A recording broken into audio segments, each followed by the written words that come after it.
So here we go. All right. Again, my name is Phyllis Kerr, and today I want to show you some practical and powerful calendar-based time management strategies. And I know that's not a very sexy title, and I tried to think it's something a little pithier, but I just couldn't. And by the time you add my name and a link, it doesn't even fit into a tweet. But hopefully I'll explain exactly what this all means through the presentation. And again, if you are tweeting, please use the hashtag TimeBlissMe and use my username and make sure you spell it correctly. Alrighty, well, yes, let's get to it. So today you're going to learn a few things. And one thing is you're going to figure out how to find out which time-sucking tasks in your day you need to stop doing right away. And I can show you how to do this very easily. I'm also going to show you how to notice what things you are doing based on wishful thinking and how to stop that. I'm also going to show you how to find more free time than you knew you could. And honestly, a lot of people say, no way, I don't have any free time. I just work around the clock until I drop into bed. Well, I used to be that way too, and I'm here to tell you that you can have free time, and I'm going to show you how to do that. I'm also going to show you how you can figure out which tasks in your day need to be outsourced in order to be successful and keep your momentum in your business. And I'm here to tell you that I used to think I could do everything, and honestly, I wish I had started outsourcing some of the things that I do in my business a long time ago. But I can show you how you figure out which things are the ones you need to outsource. It's so clear when you use a calendar program. I'm also going to show you today the big one, which is how to feel relaxed and confident that everything is getting done. And I don't know about you, but I used to go to bed at night thinking, oh my God, I don't know if I've remembered everything I need to do. And once I started putting everything on my calendar, I started to feel more relaxed and more confident, and I can show you how to do that too. So how do you figure out which time-sucking tasks in your day you need to stop doing right away? And I think I hear from the audience, stop looking at Facebook. But we'll get to Facebook shortly. And you know, there are some traditional ways that people have used to find out if there's something in your day that's time-sucking. And those traditional ways are, you know, you keep a time journal and you write everything down that you do during your day, and then you analyze it, and you could figure out what is really wasting your time. Or you could set up, you know, computer timers, and you could figure out that, oh my gosh, it takes me a lot longer to do something than I thought it did, and then you could analyze that. Or you could just be really clear on your own reaction when you do something. I'm pretty sure a lot of people here are thinking, well, I know what time sucks are because I know how that feels. Okay, so these are all the traditional ways of finding out if something is a time suck, but there is a different way of figuring that out, and that's if you used a calendar-based method. You'll find out two things when you do this process. You'll figure out that a calendar is a reality-based time view. And what I mean by that is that you can't pretend that something takes, you know, 60 minutes when in reality it takes 90 minutes if you're using your calendar in this particular way I'm going to show you today. And there's no invisible reasoning with a calendar-based method. And what I mean by that is you can't explain it away. You can't say things like, well, I really wasn't fully doing the work, or I really wasn't working on my A game, or things like that. So a calendar-based method is reality-based, and I'll show you what that is. But sometimes I need to stop for a moment and clarify what I mean by calendar-based system. Now, I want you to try to throw out what you think when I say the word calendar. Now, I know a lot of people think, well, a calendar is something that holds my appointments, you know, like the dentist or business appointment, and that's it. For this, I want you to try to imagine a different idea for the rest of this presentation. So whenever I say the word calendar, imagine more of a daily, weekly time management system. a space where everything in your life is notated on a specific time, just like you see in this image here. Now, going back to finding out if something is a big black hole of time suck for you, there are some warning signs. There are some big warning signs. If you feel bad after spending time online, I can guarantee you a lot of that was just time suck. Because if you feel bad after spending time looking at a screen, then there's something in there that's sucking the time and the energy out of you. If you're way up past your bedtime, like it's 2 o'clock in the morning and you're still on Pinterest, then this is a big warning sign for you. And then if you start finding that people get mad at you for the weirdest little things, then I can guarantee you that you're staring at a screen too much, and that is sucking the productive time out of you. Another warning sign is if your pay to time ratio is way off. And what I mean by that is that if you're getting paid for, let's say, $15 an hour to do something, but you really end up doing 3 hours for that particular task because of all the kind of craziness that goes on with doing that task. If your pay to time ratio is way off, then there's something in there that's sucking out your time, and we need to address it. Also, if you're spending a tremendous amount of your time learning skills that you'll never, ever really practically use, and those of you who this might ring a bell with you, if you're that kind of person where you love to learn how to do stuff, but it's sucking up all your productive time, then this is a big warning sign for you. And then also, if you are staring at a screen for more than, really, if you're staring at a screen, and I'm including your mobile screen in this total, if you're staring at a screen for more than 6 hours a day, then there is something that is eating up your time and you're not being productive, and that's why this calendar system is going to be so important to you. And also, if you're seeing that you have no momentum in your personal and professional life, seriously, that means that something is happening in your time, and hopefully this calendar system will help you out. So I'd like to know how many of you just clicked off a few of those, and I'm going to try and take a look at the chat here to see. Did anybody click off any of these warning signs? I bet I sure did. All right. Yes, yes, and yes. Thank you for everyone for figuring out your own tech there to make sure things work. But did anybody click off any of these things? Because I'm sure that I'm not the only person who's had these problems in life. Yeah, I know, it's so hard. Okay, so this is what I'm going to show you right now. I'm going to show you this. Now, a calendar-based method is if you set up a reasonable amount of time on your calendar to do something. Now, remember, we're not talking about dentist appointments and things like that right now. We're talking about a time block where you're going to do a particular task. So if you put on your calendar a reasonable amount of time for that task and how that task will help, that you're getting paid for that task for that amount of time, but then what happens is that if you spend longer than that time, the cool thing about a calendar is you can adjust these blocks on a calendar and make them bigger or smaller.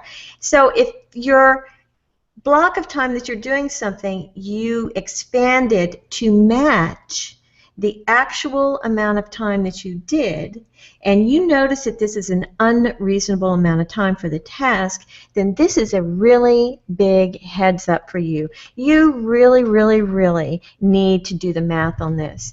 If you're putting on your calendar to do something and it takes a couple of hours to do in your mind, but then the actual amount of time does not match that, then there is some reality that's disconnected there.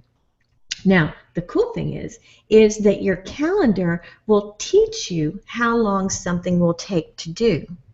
Okay? So if you put a reasonable amount of time in here and then it takes you twice that amount, then you know through time when you bid for some sort of task that you're doing, if you have clients, or if you're just doing a task in your work, then you know that now you need to set aside a reasonable amount of time that matches the reality.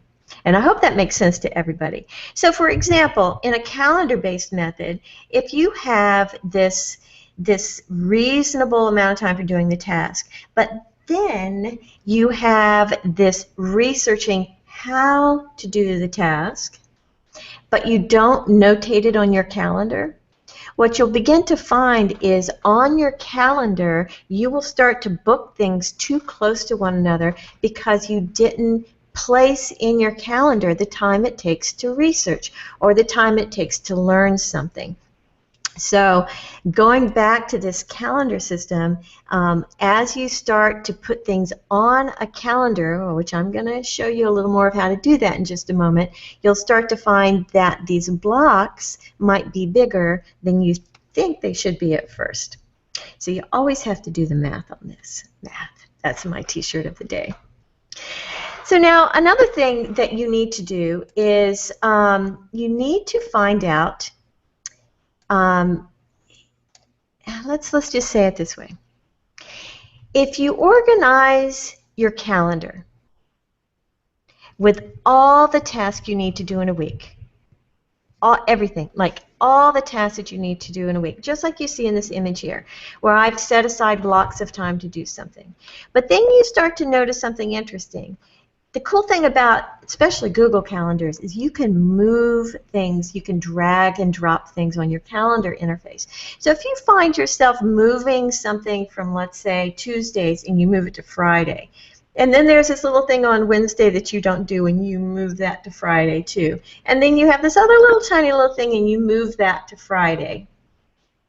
And then what happens? You end up with this little kind of crazy Friday from hell that kind of looks like this, where there's no breathing room, there's no space, it's everything back to back to back to back to back, and there's so much to do. Has anybody ever had that experience where you move everything down, move everything down, move everything down? Oh, I'll do it on Friday, I'll do it on Friday, I'll do it on Friday. Okay?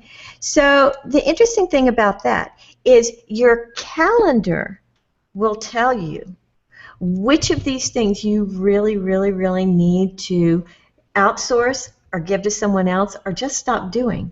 Because if you continually move them down your calendar, this is a big conversation your calendar is having with you. It's saying, hey, why are you avoiding this? Or it's saying, hey, why are you moving this? And you might say, well, it's because I don't know how to do it.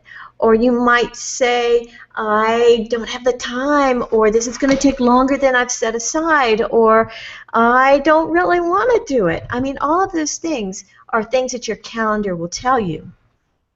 But you have to put everything on the calendar first. That's the whole point, is if your calendar is full of the things that you're doing, and then you find out which ones are moving, then the calendar will tell you which of those things are like wishful thinking on your part. And that's why I say a calendar system is a reality-based system. And the thing is about that is you have to use the calendar in this way, that you have to actually put things on the calendar. So now the calendar will talk to you, and here's the thing. I had a friend of mine, and I told him a few of these points I'm telling you today, and I just want to take a moment, take a break, and have you read what he said about it.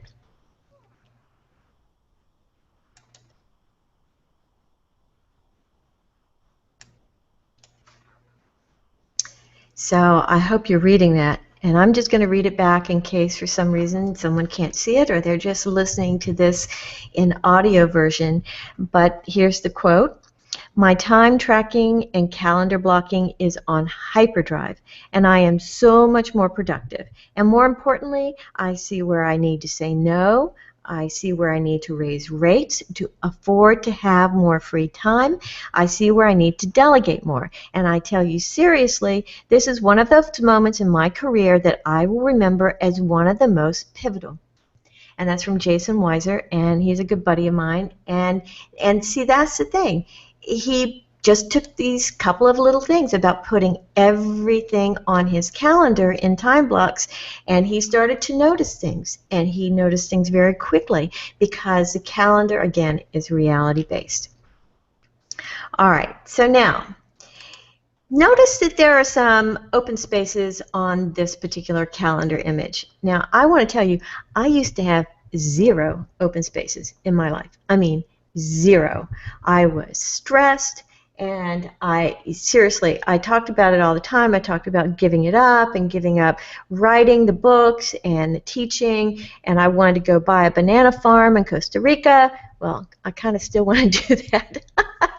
But time was not my friend.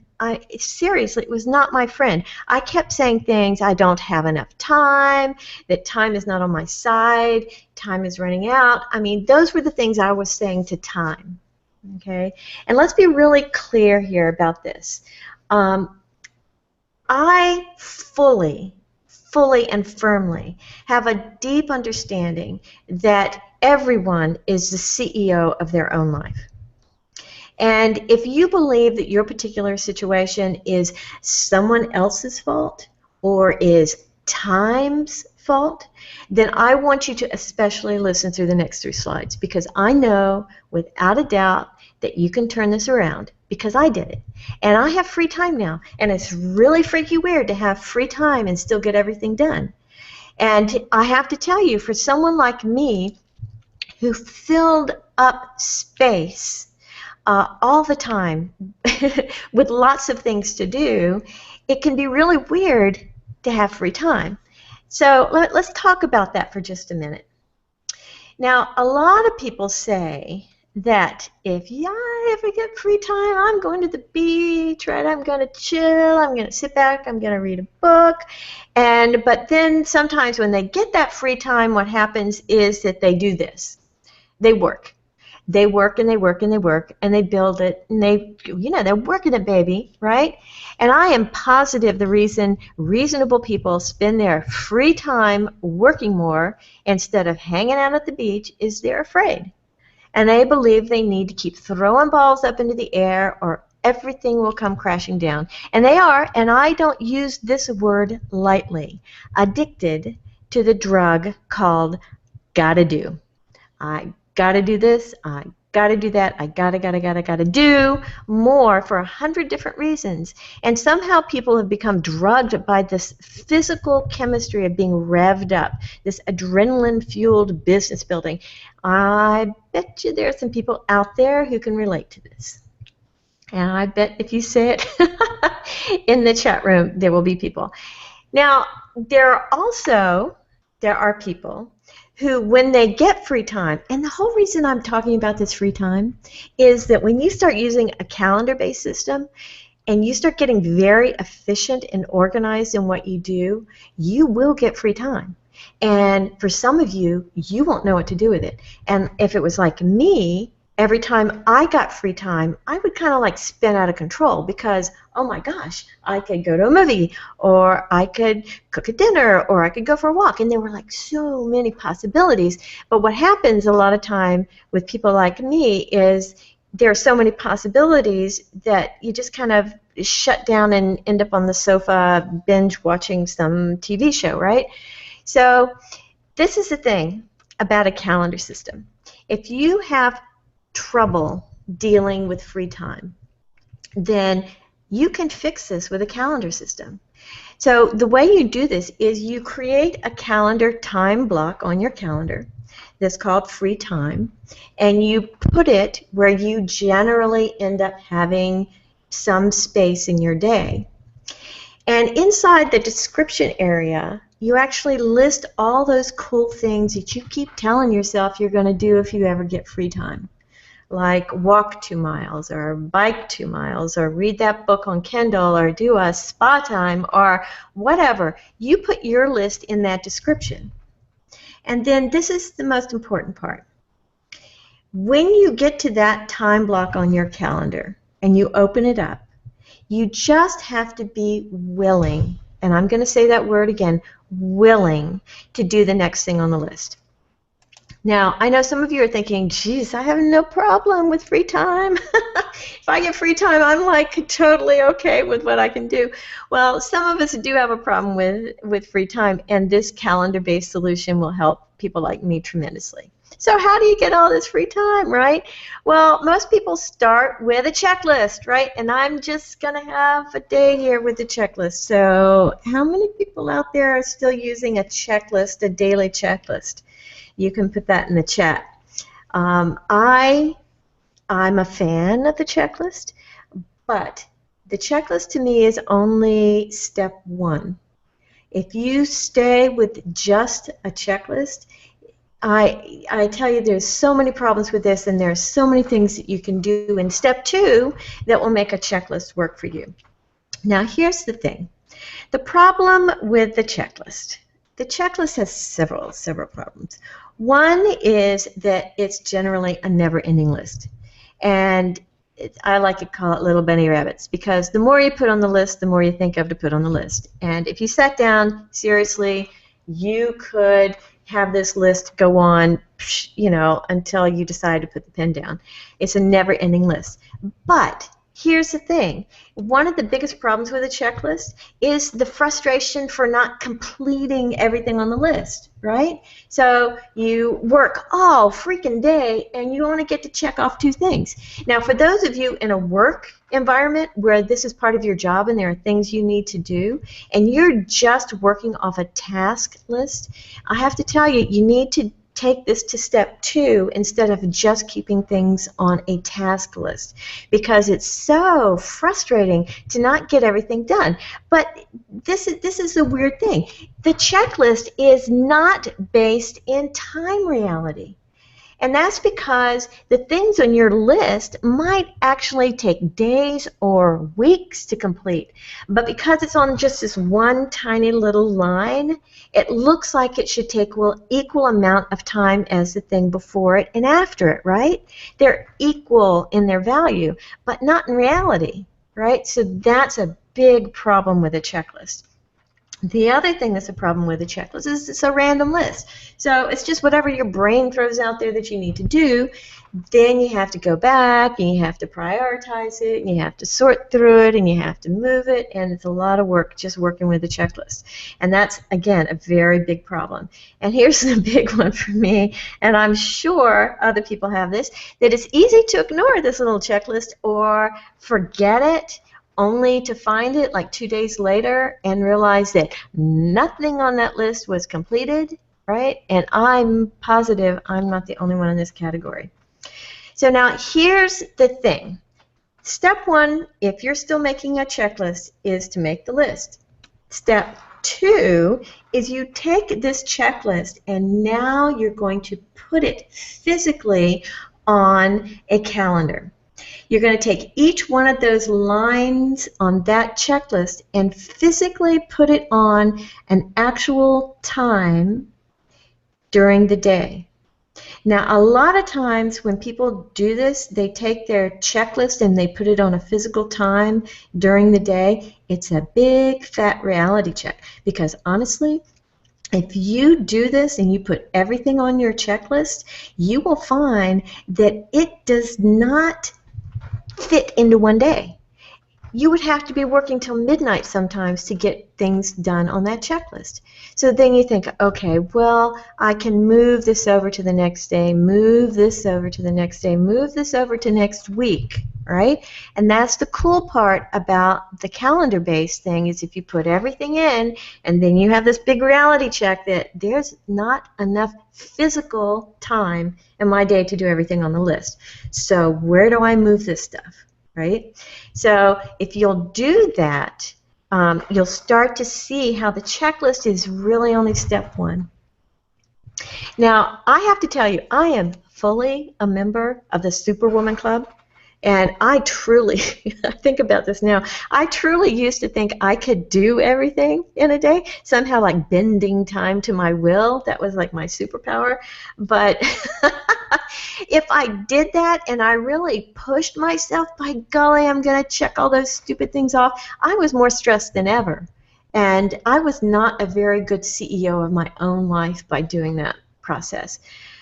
So what do you do then? Well, there's really no magic to this. I mean, really, to get more free time, you need to put everything on your calendar, and I mean everything. And that's a first step, right? And you need to see what you've created for yourself. You need to have that reality check session with yourself and see what you've done here. You need to decide which things are important and which things are not. And there are ways to do that by watching your calendar and seeing how it talks to you. You can listen to your calendar. And is it telling you you've taken on too many projects?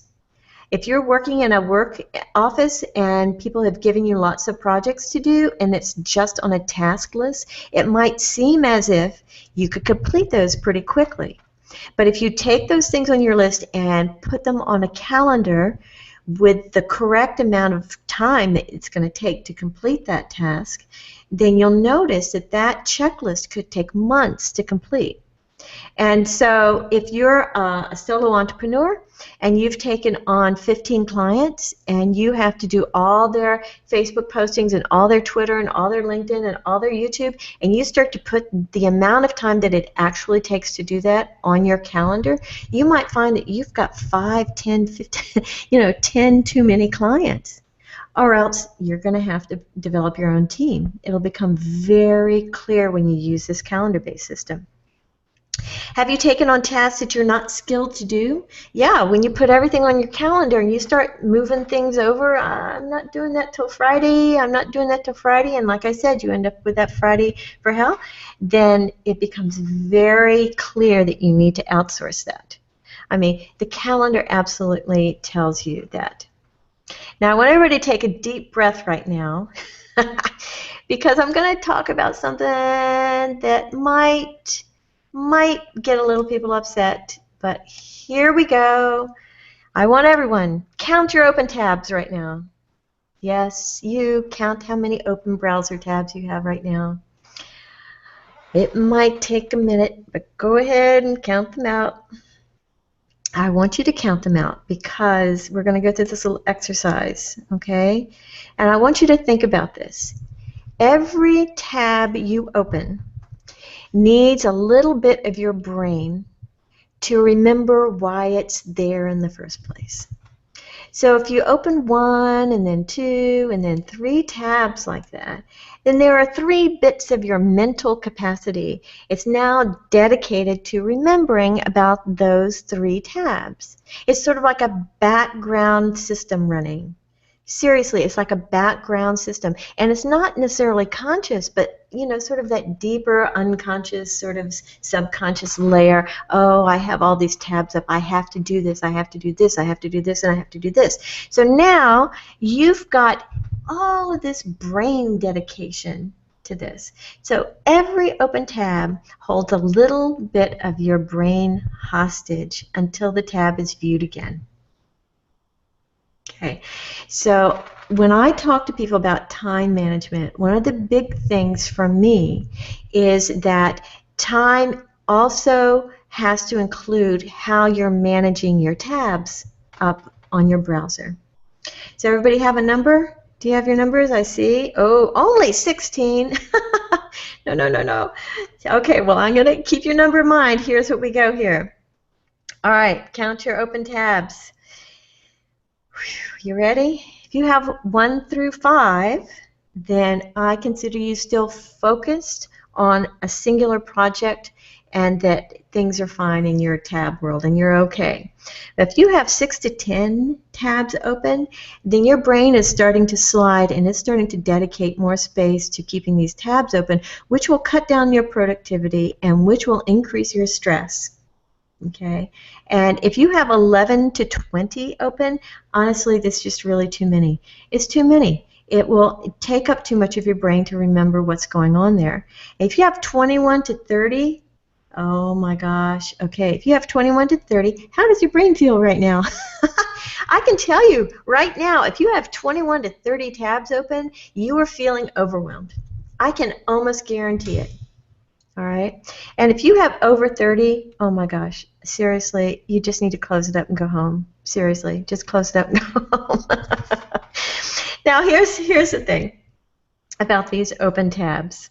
Okay, it's a really easy solution to this, and I know a lot of you are starting to close them up right now. But there's a really easy solution to this if you're using a calendar-based system, and the solution is that if you let your calendar guide your activity, then the only tabs open are the ones that have to do with the task at hand.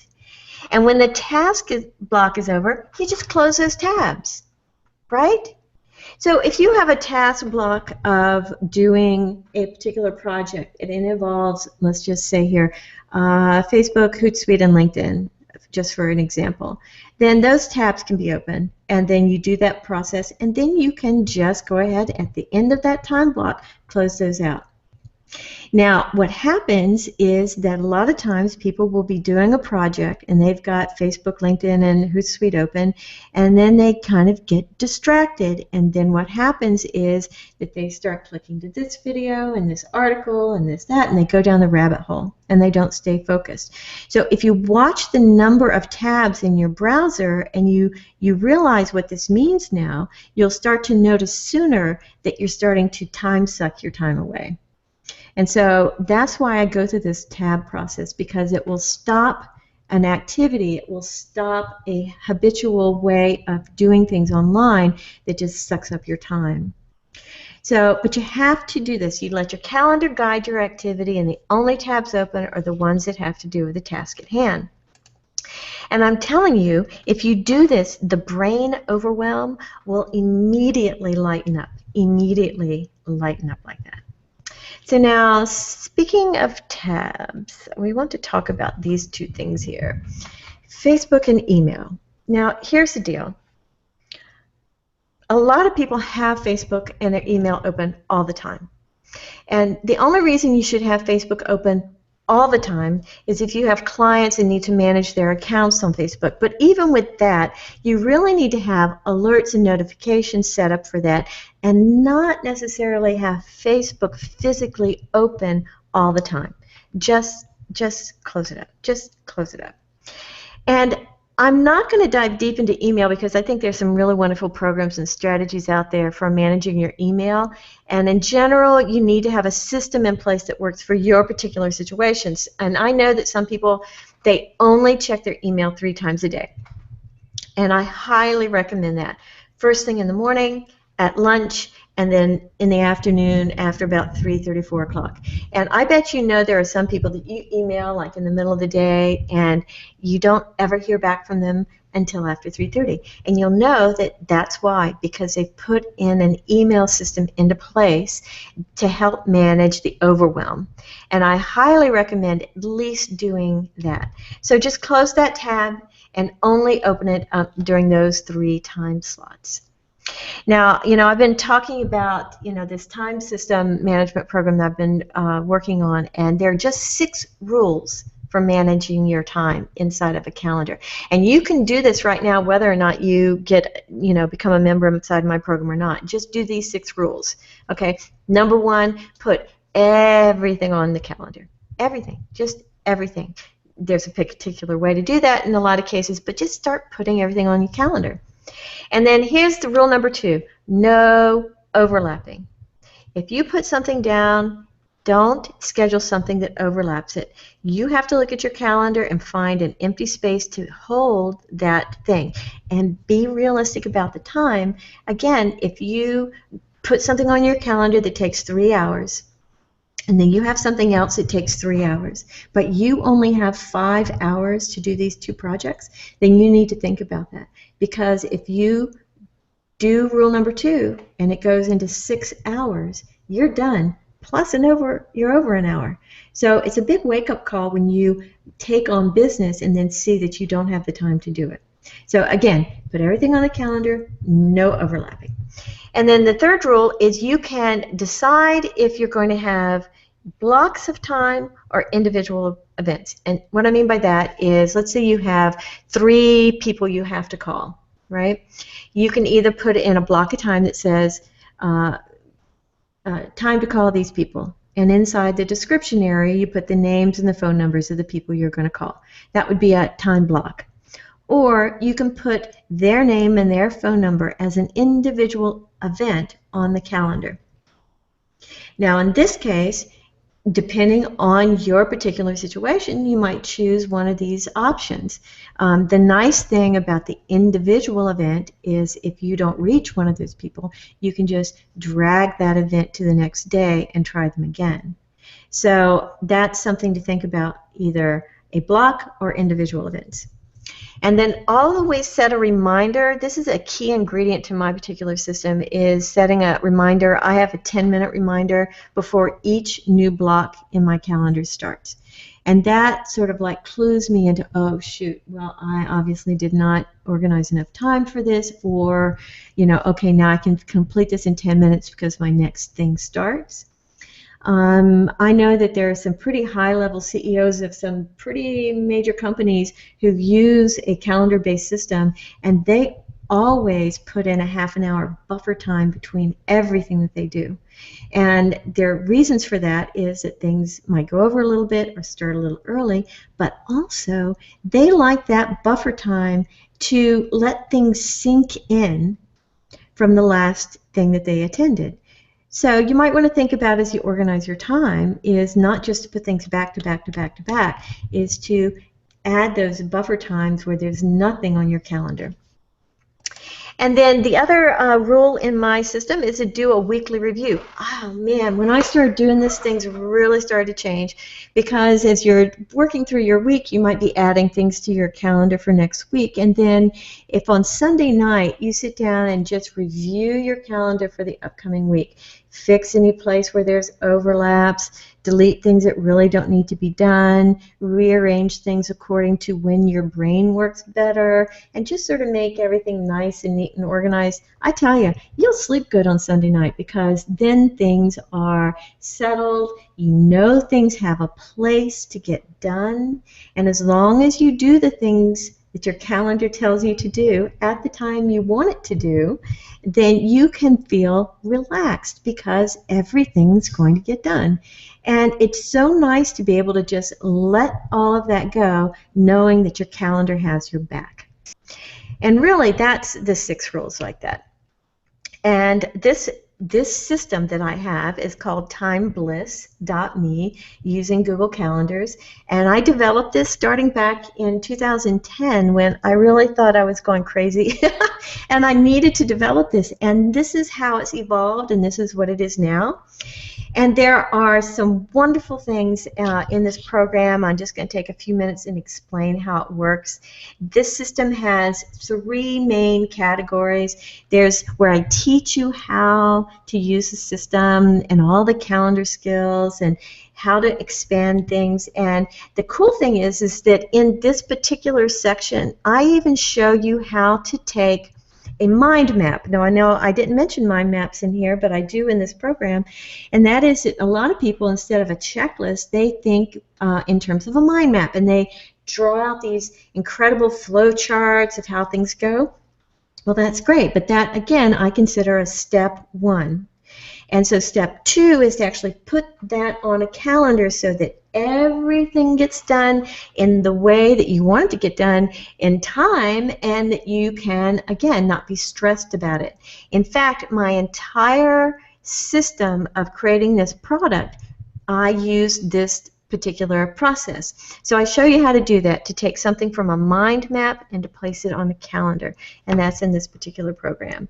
And then the other thing that I have is this view, where I turn on the screen share and you just watch me do things, how I do things on my personal calendar. So you see me do a weekly review, you see all the things I do with my email that put things on the calendar, you'll see me notice patterns that I know I have about myself and how that works. And so I definitely like to show that one, because I think you learn more when you do it that way.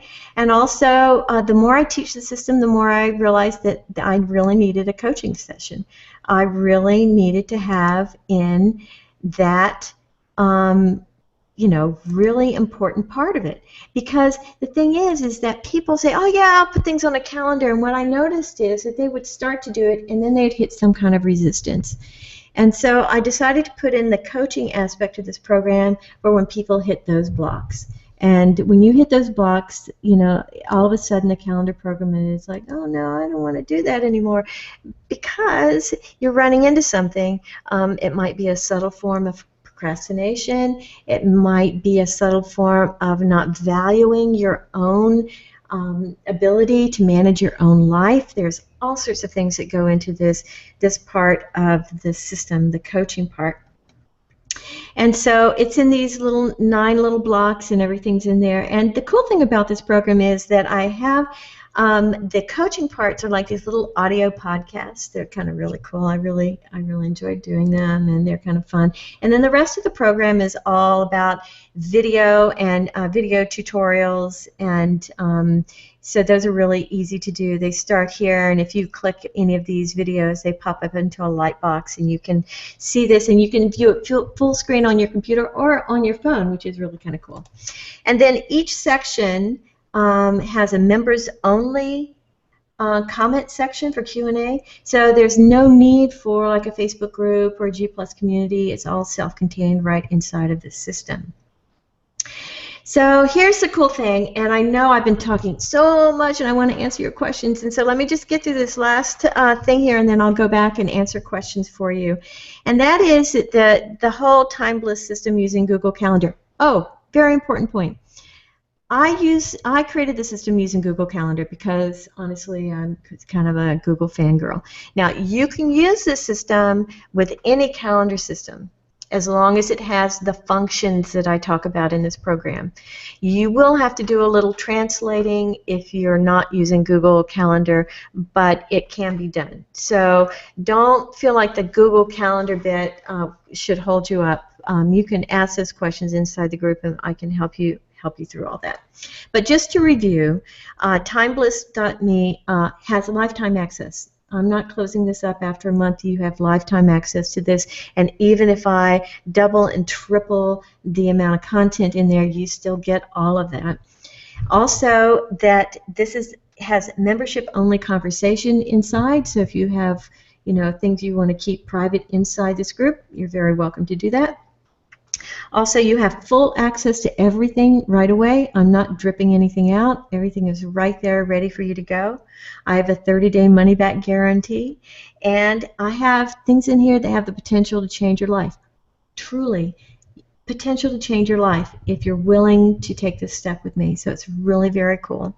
I have it set at 147, and on this page somewhere there should be a big button that says, you know, let's get started. I really hope you decide to get started and that you fully engage in becoming the CEO of your own life. So, yay, I got done in 45 minutes, so let's take some questions. Yes, yes. And the replay, just so you know, if people are asking about the replay, as soon as I close this up, the replay is available. That's the cool thing about this. And if you want to know the system I'm using Webinar Jam, but Webinar Jam uses G+ Hangouts. So that's why the replay is available right away. So there you go. All right, so let's look and see if I have any questions. If you asked a question like a while ago and I didn't answer it, can you just re-ask it, and that way it'll put it at the top of the chat, and then I can answer it. All right? So let's see. Yes, it's okay. Replay is going to be available as soon as I close this up. And also on timebliss.me, you will find pretty much my entire presentation. I went in there last night and put almost my entire presentation on there, so you can go through it text-based if you like to read. So there you go. All right, any questions here? All right, let's see. Set aside time after the meeting to work on the meeting action items. Oh yeah, you know, it's really very interesting how many, maybe I should ask this question here. How many people here are solo entrepreneurs, and how many people are here because they work in an office and they're part of a team? So you can either put solo or team in the chat, and then I'll kind of get an idea. Good question. How specific should we get? Sometimes I'm too vague on my calendar. That's a very good question, and there are two things you can do with that. In the title, and just so everybody understands the vocabulary, on Google Calendar, when you put something on the calendar, they call it an event. All right, so that it's not like, you know, a birthday event. It's just that's the term they use. So when you put an event on your calendar, on the title, you have room to put as much as you want. So you can put, you know, sentences, 3 or 4 or 5, 6 sentences in the title, especially if that time block is more than an hour. And then all that text will show up on the calendar. Or you can title it things, you know, very generic, but in the description you add all of that information.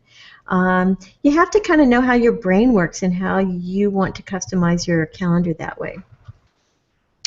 All right, what else do we have here? Does it hurt to also use a time tracking tool? Well, if you use your calendar and you have your calendar up and you are adjusting your calendar as you do something, then your calendar acts as a timer.